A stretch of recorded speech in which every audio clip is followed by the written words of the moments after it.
Los invito a que abran sus Biblias en Marcos 9, vamos a leer del 2 al 9.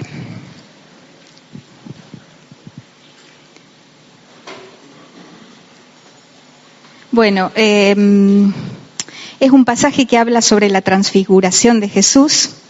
Dice el versículo 2, 6 días después Jesús tomó a Pedro, a Jacobo y a Juan y los llevó aparte solos a un monte alto y se transfiguró delante de ellos.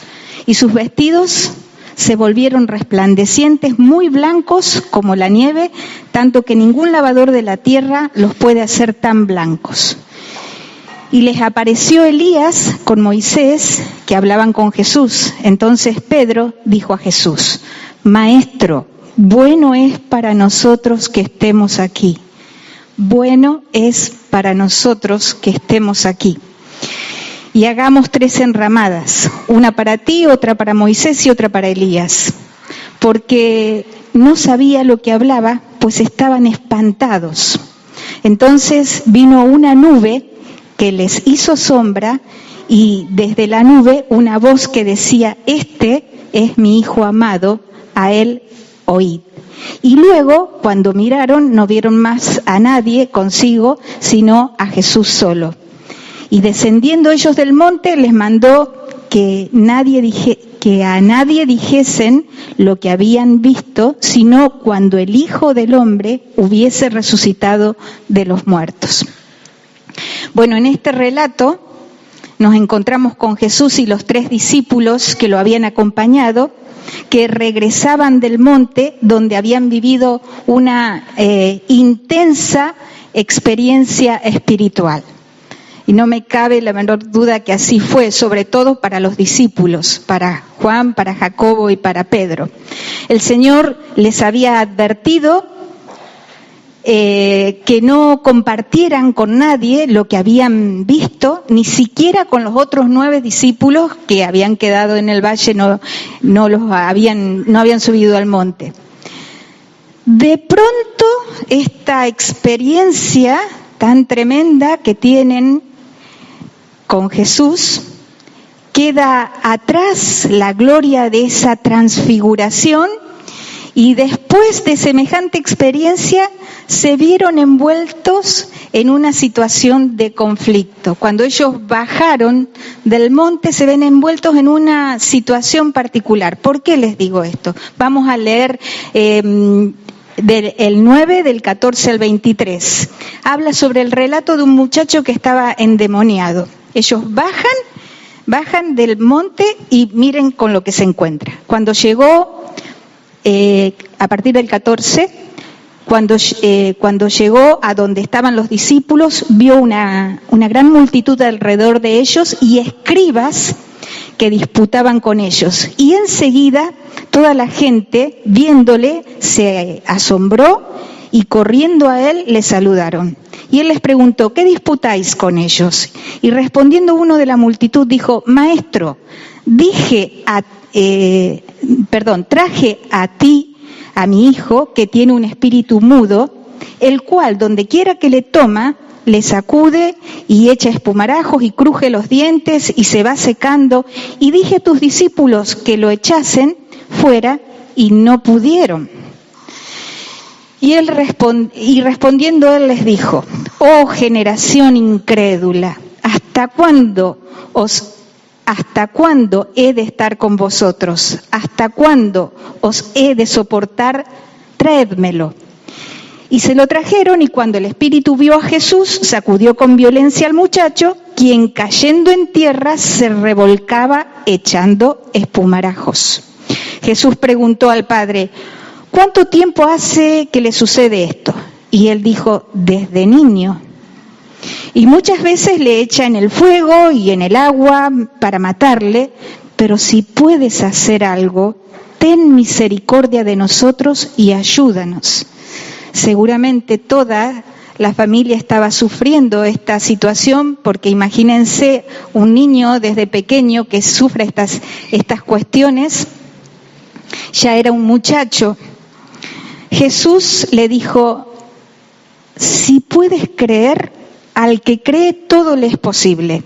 E inmediatamente el padre del muchacho clamó y dijo: creo, ayuda mi incredulidad. Y cuando Jesús vio que la multitud se agolpaba, reprendió al espíritu inmundo, diciéndole: espíritu mudo y sordo, yo te mando, sal de él y no entres más en él.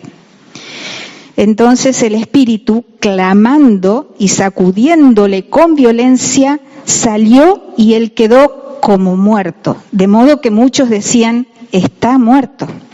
Pero Jesús, tomándole de la mano, le enderezó y se levantó. Y ahí viene el próximo versículo, cuando los discípulos le dicen: ¿por qué nosotros no pudimos echar fuera?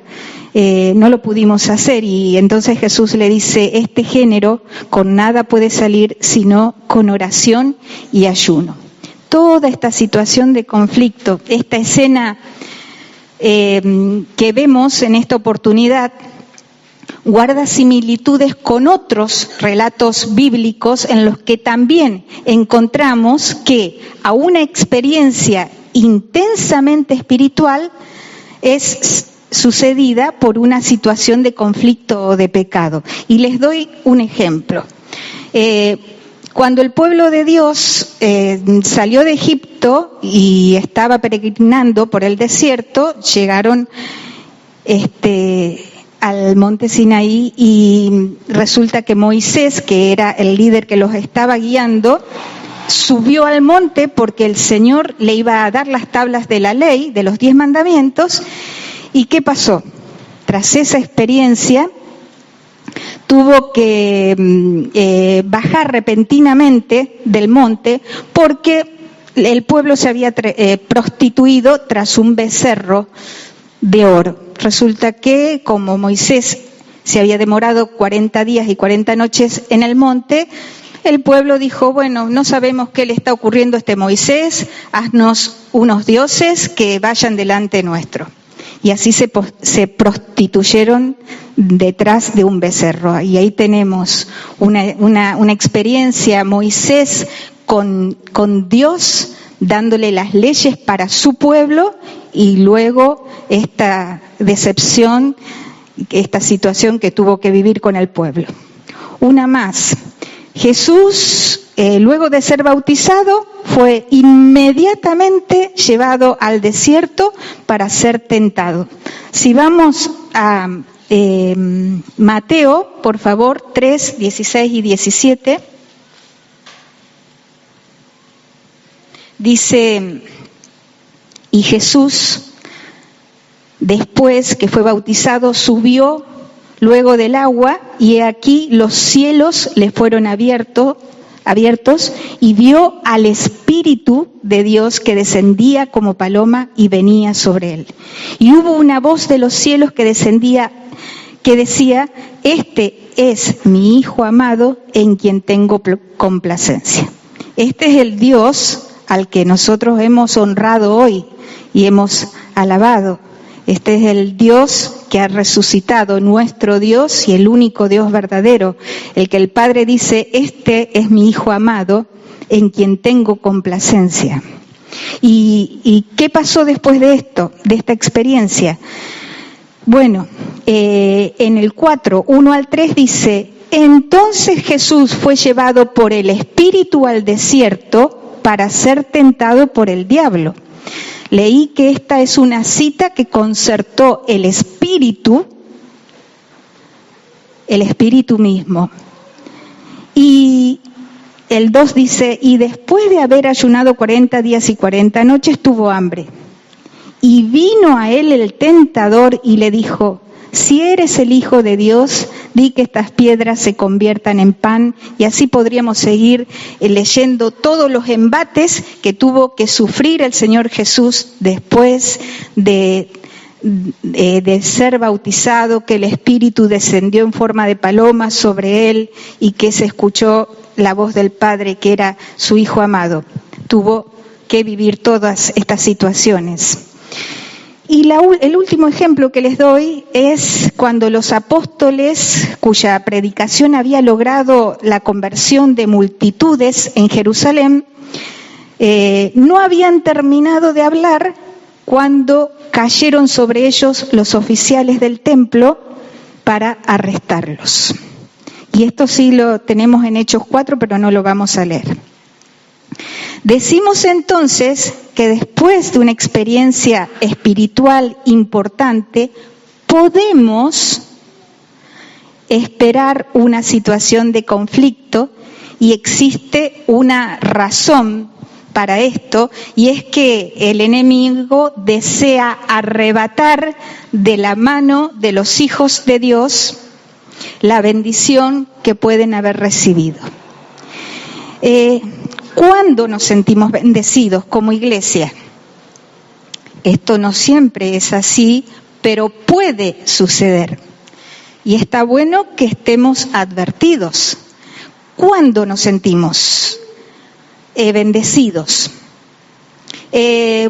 Cuando estamos congregados como pueblo de Dios, somos bendecidos. Escuchaba una oración que decía: gracias, Señor, por bendecirnos, por tu presencia en medio nuestro.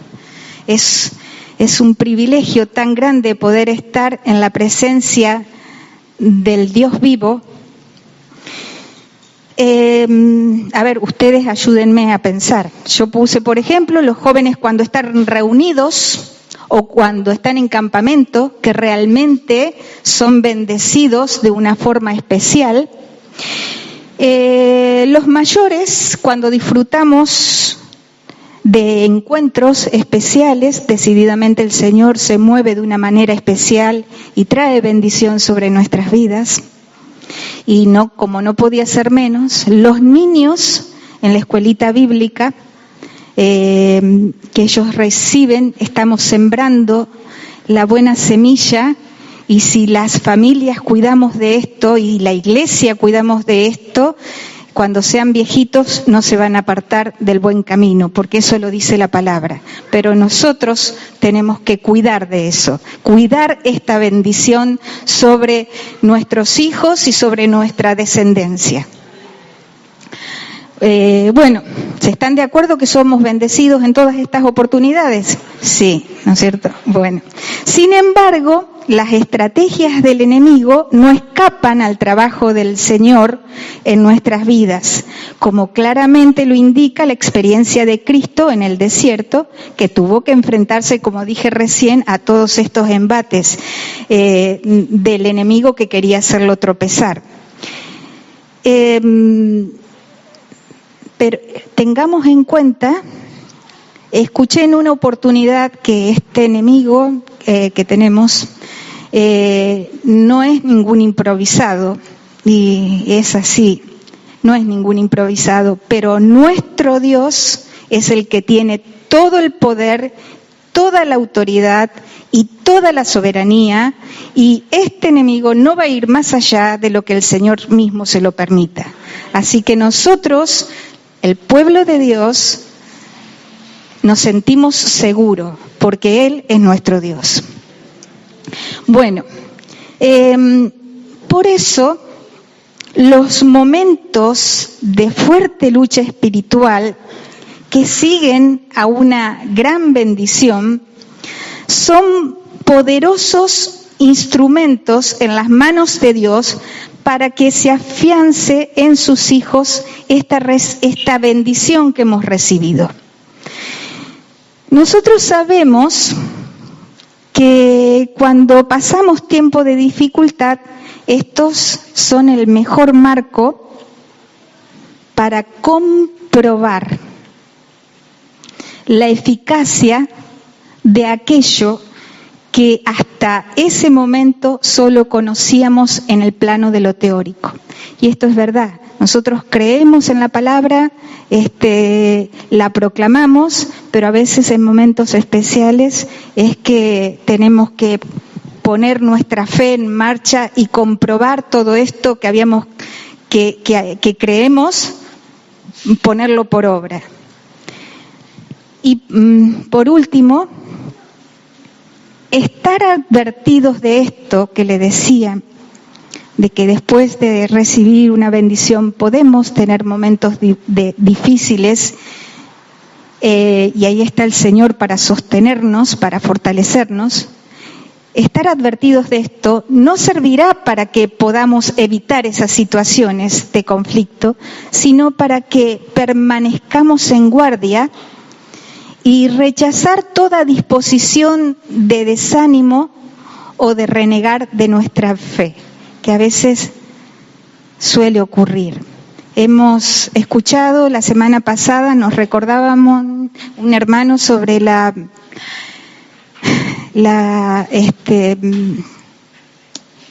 armadura.